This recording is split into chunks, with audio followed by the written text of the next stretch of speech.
Кеш жарық достар, қалайсыздар, қалдарыңыз қалай? Біздер деген бүгін күндіз таңертең шығып кеттік, шаруалармен базарға бардық, анда мында бардық. Сонымен кешке қарай манаға неге жатырық, кинотеатрға жатырық. Ол қандай кинотеатр дейсіздер ғой? Кинотеатр Сарыарқа деген жер. Бұл жерде бүгін тегін кино беріп жатыр екен. Тегін болғанда енді балам айтты, манағы бұл жақта деген ірі кәсіпкерлер болады екен, манағыдай. Өздері андай спонсор болып кинотеатрға беріп кетеді. Солай деді ма? Иә, солай. Сосын еще оны хабарлайды да, осындай күні мен мысалға 100-200 билет мысалға беріп кеттім. Тегін деп, сөйтіп өздері хабарлайды. Осы неге баруларыңызға болады деп. Соны ұлы дала таңы деген кино екен. Исторический кино, ана рекламасын көргенде былай нормально сияқты, қарадым алдында. Енді сосын өткенде де бір сондай не болды, андай кофе бар ғой, кофе ішетін жер, тегін кофе ішіп кетуге болады деп хабарлады. Өз жерінде барып кофе ішуге болады. Бардың ба? Барған жоқпын просто. Балам айтты, иә. Сол кезде негізі Астанада, Алматыда, осы ірі қалаларда мана кәсіпкерлер сөйтіп спонсор болып, мынадай беріп кетеді екен өйстіп, тегін. Күшті екен бе? Иә, күшті. Қолшағызды сөйтіп ол ұйымдастыру керек. Тегін болғасын келе жатырмыз, тағы да киномен мана неден театрдан шықпайтын болдық. Өзіміз шаршап, сонда кеттім күн ұзаққа бүгін білмеймін, базар араладым, андай не алды екен, шмотки дей ма? Сондай мынандай алдым, кеп қалдым, елесе ма дейсің. Қанша алдың? Кепкін 1000 теңге алдым. Өте арзан болғасын дейсің. Вообще негізі кепкі кимейтінен, бірақ күн болса енді зияны жоқ па деп ала салдым. 1000 теңге болғасын оны. Ал достар, қазір енді киноға кіріп көрейік. Сосын шыққасын айтамын не болғанын тағы да. Менімен бірге болыңыздар, кетіп қалмаңыздар менен.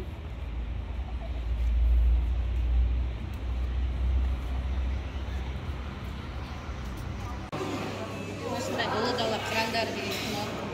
Қырандары емес, ұлы дала таңы. Қырандары деген шатастырайық. Қырандары деген мана нен кино болды, ұлы дала қырандары деген кино болды бұрын. Кімді мана Джохан Өнер. Соның сияқты бізге не күте тұрыңдар деп айтты, короче, ұйымдастырушылар қазір келеді. Тегін билет бостамасқа бермейтін болып тұр ғой. Негіз билеттің бағасы қазір 9 сеанстың бағасы 2200 теңге дейді. 2200? Одан кейінгілер 3000 теңге. Кассадан алды, күте тұрыңдар дейді, ұйымдастырушылар өздері келеді.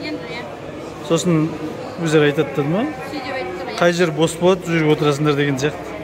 Айтты ма? Бос болмай қалса не істейміз? В общем, тегін затты бостамасқа бермейтін болып тұр. Көреміз енді, бұйырғаны болады. Просто қызығы үшін ғой, не болады екен, тегін қалай болады екен деген сияқты ғой. Солай ма? Неге сатып алмайсың деді? 3000 теңге, 9000 теңге бейт алды. 2200 ғой. Адам толып тұр, білмеймін, бәрі осыны күтіп тұрғанда, бірақ Инстаграмда деген мана... Сатып алды жеш билет. Қойшы, Инстаграмда деген мана не деп тұр ғой? 5-ші залға орналасасыңдар деп та? 5-ші залға орналасасыңдар. Жоғары барып тұрайық, 5-ші залға. Не жеп жатсың? Қарным ашып қалды, коржик жеп жатырмын. Сосын сокты, мына ішінде соктар бар, 0,5 соктар. Біреуі 450 теңге дейді, 1,05 сок. Сосын күшінен жей барып, магазинге барып, арзан сол алып көрейік деп. Арзан шығар деп барсам, өз жерде де 175 теңге екен біреуі. 275. Біреуі 275 теңге, ананың ішінде 450 теңге. Майша, саналы болмайша басып шатасып.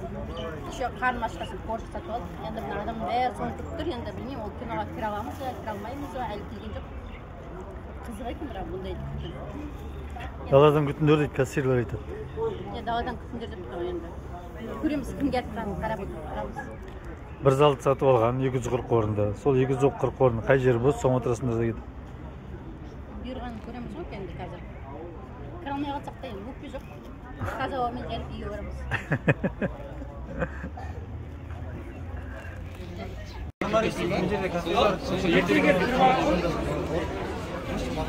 Мен ол жағын білмейміз. Залды алдық, арқадай босаттық, көресіздер. Тағы 240 адам залды алдық. 8 деген онда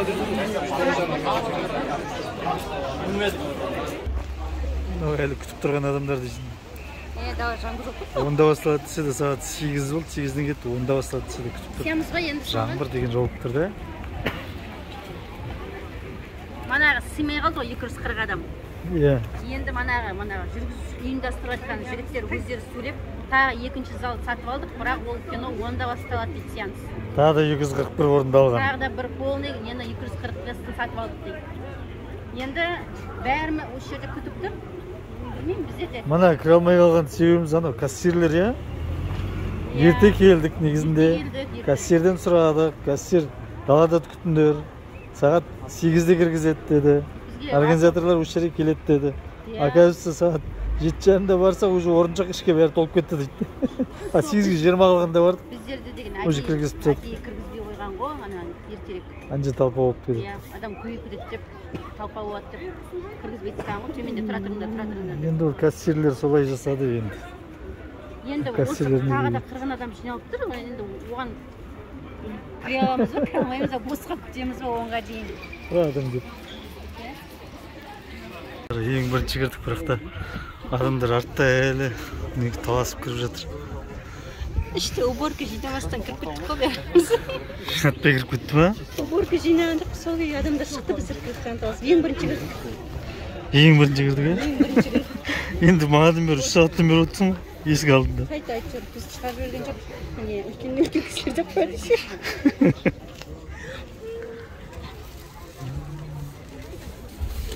Сетін шақты оды, біртал адам емес. Мынандай сұраққа елім маған не бере алады емес, мен еліме не бере аламын деген мысал осы жігіттердің осындай жанкештілігі, қазағымыз, өзіміздің қазағымыз төл тарихымыздан сусындатсын, ата-бабамыздың мына елдігімізді, жердігімізді қалай қорғаған, қалай алып қалған, бізге аманат еткен, соны сіздерге осындай сый жасап жатыр, бізге де жасап жатыр. Алла разы болсын. Қазақ деп соққан жүректерімізден айналды. Келгендеріңізге рахмет. Енді Серік бір ауыз сөз айтасың ба? Бұл Қазақфильмнің вице-президенті. Рахмет. Жазат алыңыздар. Соңына дейін көріңіздер. Кино өте әсерлі.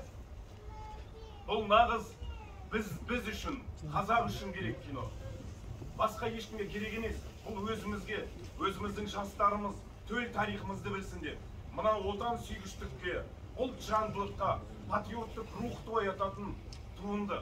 Құдай қаласа бір 2 сағаттан кейін сіздердің жүздеріңізде көздеріңіз жанатындай жылап қаласыздар.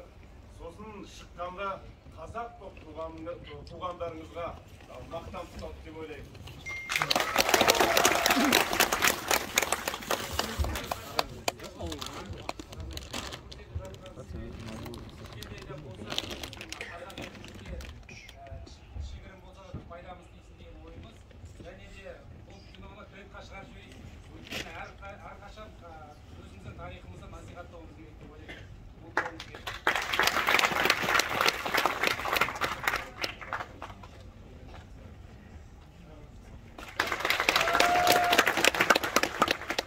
Рахмет.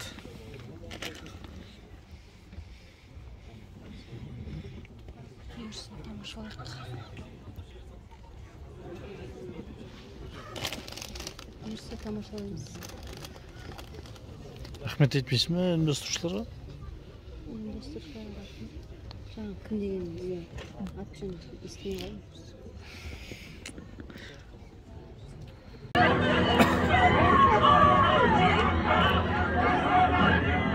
Егер өз жұртымызға өзіміз ие бола алмасақ, басына күн туғанда пана бола алмасақ, несіне ел билеп отырмыз? Кинодан шықтық, біздер кино деген өте керемет болды. Басында манағы ашылуына басталып жатқанда басты рөлде ойнаған актер өзі келіп, Қасымның рөлінде ойнаған жігіт келіп, өзі ашып, қандай қазаққа күшті кино қазір әсер аласыңдар, қазақтың қалай хандығын, қандай болған жерді қалай алғанымызды туралы болады деп нетті, және манағы осы киноны тегін ұйымдастырып жатқан кәсіпкерлермен таныстырды.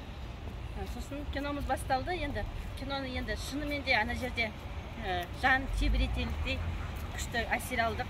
Қазақтың қалай осындай манағы жерімізді, елімізді қандай қан төгіспен манағыдай ұтып шайқасып алған көрдік.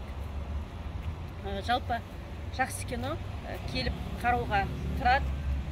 Үлкен рахмет ұйымдастырып жатқан кәсіпкерлерге. Сосын залда толды жастармен. 2200 теңге әрі бұлайдай қатты қымбат емес, әрі тегін ұйымдастырып жатыр. Кешенің өзінде 1300 адамға тегін ұйымдастырыпты. Бүгін қаншама? 240-тан 2 рет 480-де? Сондайға тегін беріп жатыр жалпы. Оны жайдан жай тегін беріп жатқан жоқ қой, осы жастар балдар көрсін сол киноны. Осындай қандай еңбекпен, қандай мағынадай термен келген біздің еңбегіміз, осы қазақ болғанымызға қуаныңыздар деп манағыдай үлгі беріп жатыр. Осындай киноның несімен әсер алсын деп. Жақсы әсер алдық, кино ұнады. Бәріңізге баруларыңызға болады киноға тұрарлықтай. Жақсы достар, бізбен бірге болыңыздар. Лайк, комментарий ұмытып кетпеңіздер. Сау болыңыздар.